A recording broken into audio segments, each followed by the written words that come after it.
Hello friend, concept physics class के इस नई वीडियो में आपका स्वागत है। आज हम लोग इस वीडियो में मोस्ट वीवीआई टॉपिक का अध्ययन करने जा रहे हैं, जिसका नाम है चल कुंडली धारामापी। इसको अध्ययन करने से पहले सबसे पहले समझेंगे कि धारामापी होता क्या है। तो चलिए स्टार्ट करते हैं। धारामापी क्या होता है, जिसको हम बोलते हैं गैल्वेनोमीटर। धारामापी, इसका नाम से इसका डिफिनेशन है धारामापी, यानी धारा के मापने वाले यंत्र को हम क्या बोलते हैं, धारामापी कहा जाता है। यह बहुत ही नाजुक होता है, यानी इसका कहने का अर्थ यह हुआ कि यह अधिक धारा को सहन नहीं कर पाता है।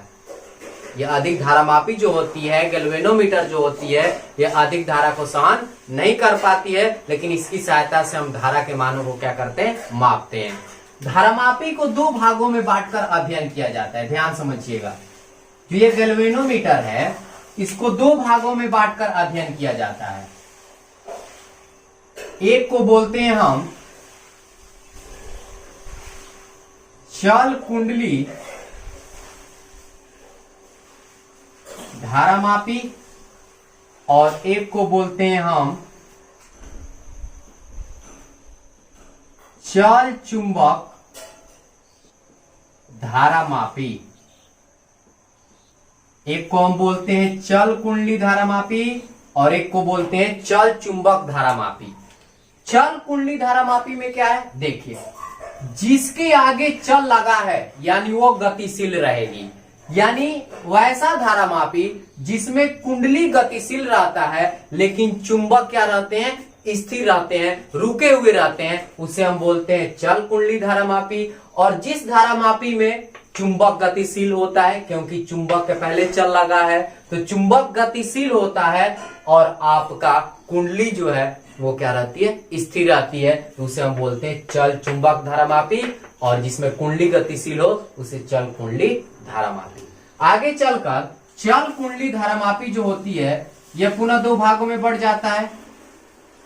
एक को बोलते हैं निलंबित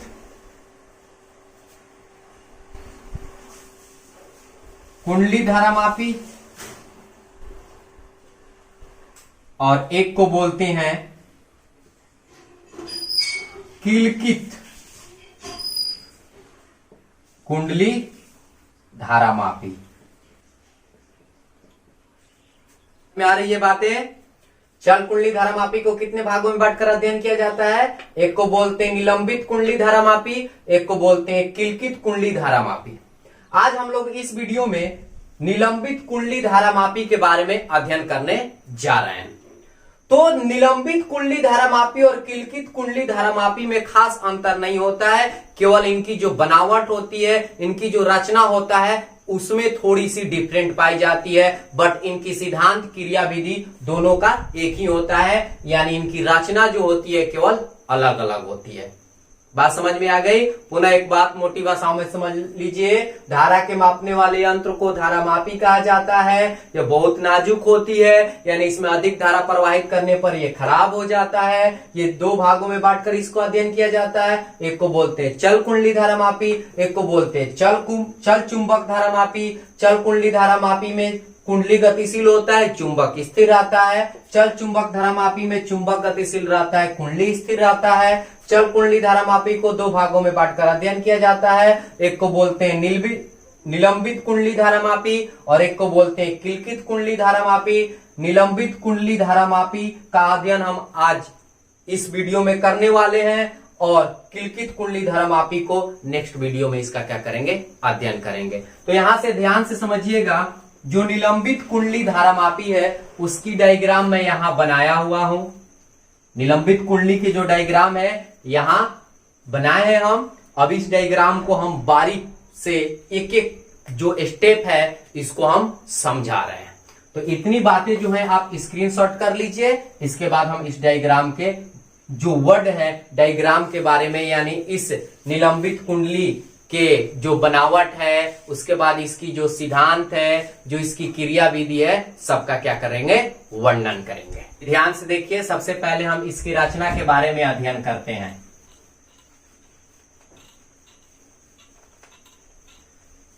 देखिए इसकी जो निलंबित कुंडली धारामापी है, इसमें सबसे पहले क्या होता है कि एक आयताकार या एक वृत्ताकार कुंडली होती है, जो यहां आपको दिखाया गया है। ये जो आपको रेड दिखाई दे रहे हैं, ये आयताकार कुंडली है, ठीक है। इसमें एक आयताकार कुंडली या वृत्ताकार कुंडली होता है। इसके बाद इसमें तांबा के जो तार हैं, जो तांबा के पृथकृत जो तार होते हैं, उसे एल्युमिनियम के फ्रेम पर, जिसको हम ये फ्रेम बोल रहे हैं, इस पर अनेक लपेटा जो है उसका क्या कर दिया जाता है, लपेट दिया जाता है। अनेक लपेटा यहां लपेटा हुआ है, यहां लिखा गया है तांबे की तार की क्या है, कुंडली है। ध्यान से एक एक शब्द को ध्यान से समझिएगा। लपेट दिया जाता है, तब जाकर इस कुंडली को एक फास्फर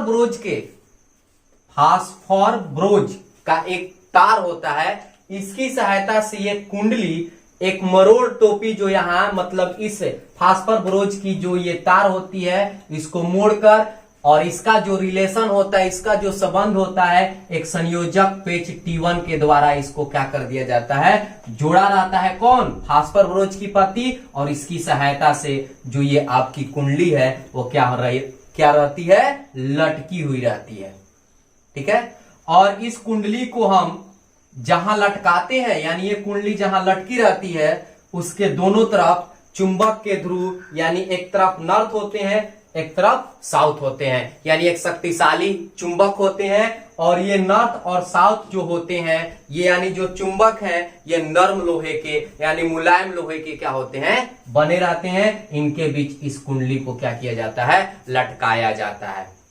कोई दिक्कत? इसके बाद हम आगे बढ़ते हैं कि इसके नीचे जब आएंगे, इस कुंडली के नीचे की प्रक्रिया हम जब देखेंगे, तो नीचे एक स्प्रिंग लगी रहती है, और इसका संबंध एक संयोजक पेच T2 के द्वारा लगा रहता है। संयोजक पेच का अर्थ होता है, यानी जो ये फास्फर ब्रोज की पतली तार है, इसको मरोड़ टोपी के द्वारा इस पर क्या किया गया है, जोड़ा गया है। यानी कहने का अर्थ यह हुआ कि फास्फर ब्रोज से ये जो आपकी आयताकार कुंडली लटकी हुई है, वह किसकी सहायता से लटकी हुई है, ये संयोजक पेच। संयोजक पेच मतलब किसी वस्तु को खड़ा करने में क्या करता है, मदद करता है। उसकी सहायता से उसको क्या कर दिया गया है, जोड़ दिया गया है। कोई दिक्कत? और ये जो T1 है और ये जो T2 है, आगे चलकर इसका संपर्क हम एक इलेक्ट्रिक सर्किट के द्वारा करेंगे, यानी विद्युतीय परिपथ के सहायता से इसको जोड़ दिया जाता है, ताकि इसमें करंट क्या हो जाती है, फ्लो कराई जाती है। कोई दिक्कत? तो ये इसकी क्या थी, ये इसकी रचना थी। अब आते हैं सिद्धांत में, ध्यान से समझिएगा। सिद्धांत इसकी क्या होती है, सिद्धांत क्या होती है। अगर इसको रचना लिखना चाहते हैं तो लिख भी सकते हैं, जैसे जैसे हम समझाए हैं उसके अनुसार आप इसको लिख भी सकते हैं। कि इसमें एक, पुनः समझ लीजिए, इसमें एक आयताकार या वृत्ताकार कुंडली होती है, इसमें एक आयताकार या वृत्ताकार कुंडली होती है, जिसपे तांबे के तार को, जो तांबे की पृथकृत तार हैं, उसे एल्युमिनियम के जो फ्रेम है उस पर अनेक लपेटा जो होता है, लपेटा रहता है तांबे के तार, यहां दिखाया गया है। कोई दिक्कत? और इस कुंडली को एक फास्फर ब्रोज की सहायता से, यानी एक फास्फर ब्रोज की पतली जो तार होती है उसकी सहायता से, जिसमें मरोड़ टोपी यानी मोड़कर उसका संबंध एक संयोजक पेच T1 के द्वारा होता है, उसकी सहायता से इसको क्या कर दिया जाता है, लटका दिया जाता है।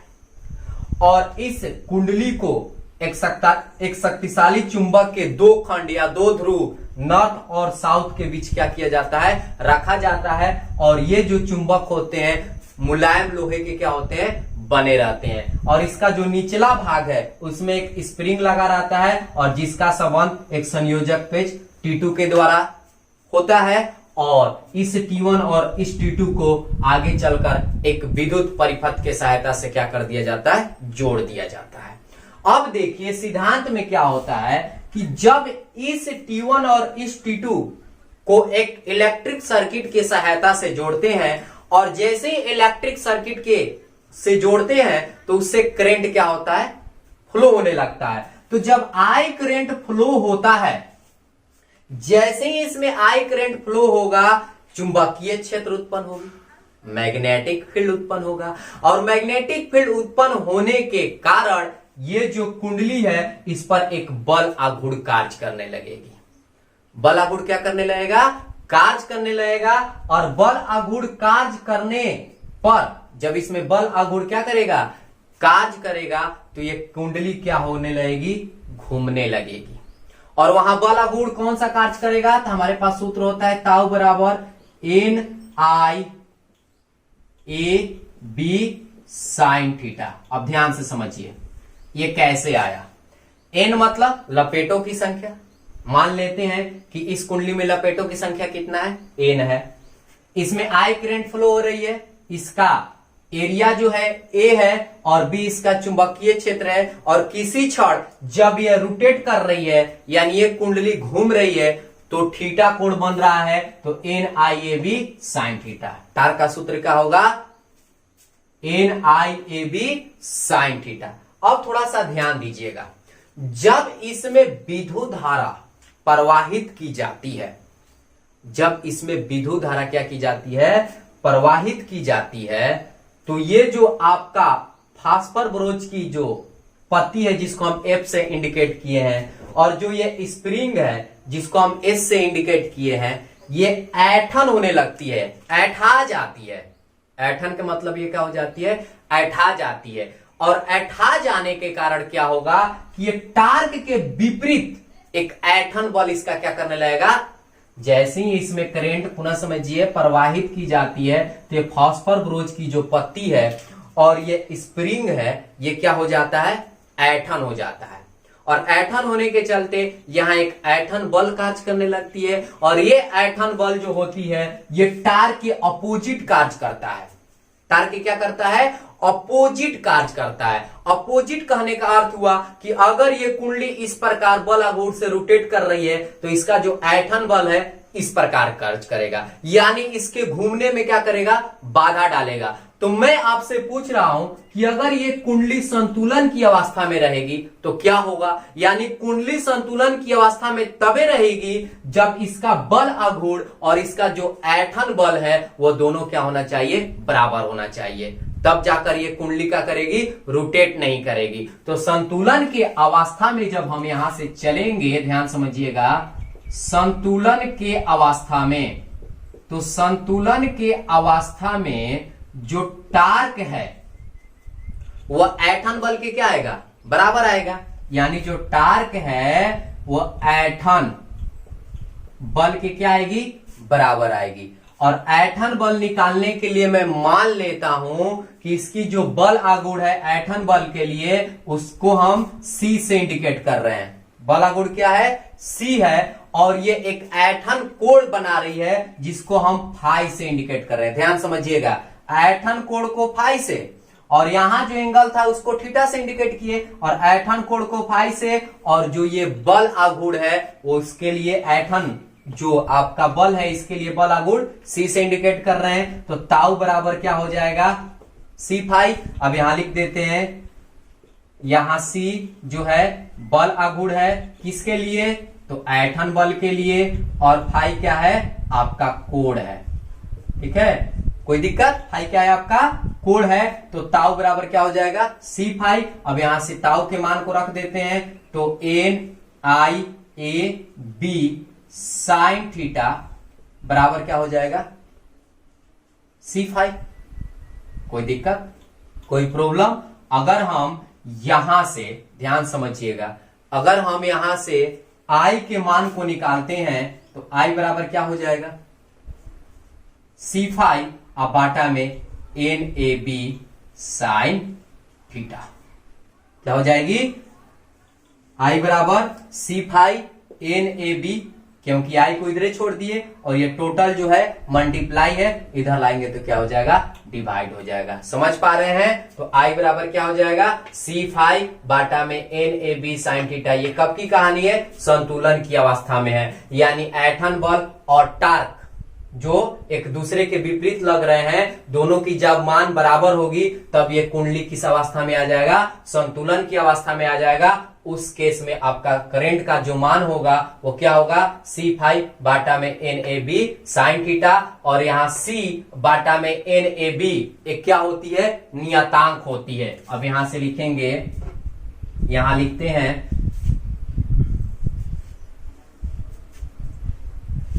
C बाटा में NAB एक नियतांक होता है,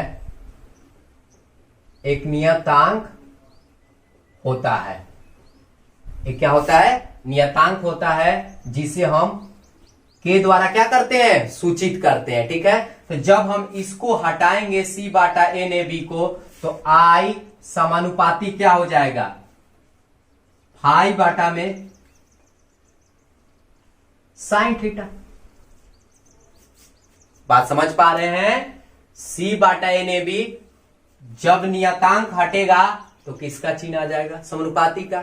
हम लोग फिजिक्स का रूल जानते हैं कि जब समानुपाती हटता है तो समानुपाती हटेगा कोई नियतांक को लगाकर, जब नियतांक हट जाएगा तो क्या आ जाएगा, समानुपाती आ जाएगा। यानी I समानुपाती फाई बाटा में साइन थीटा।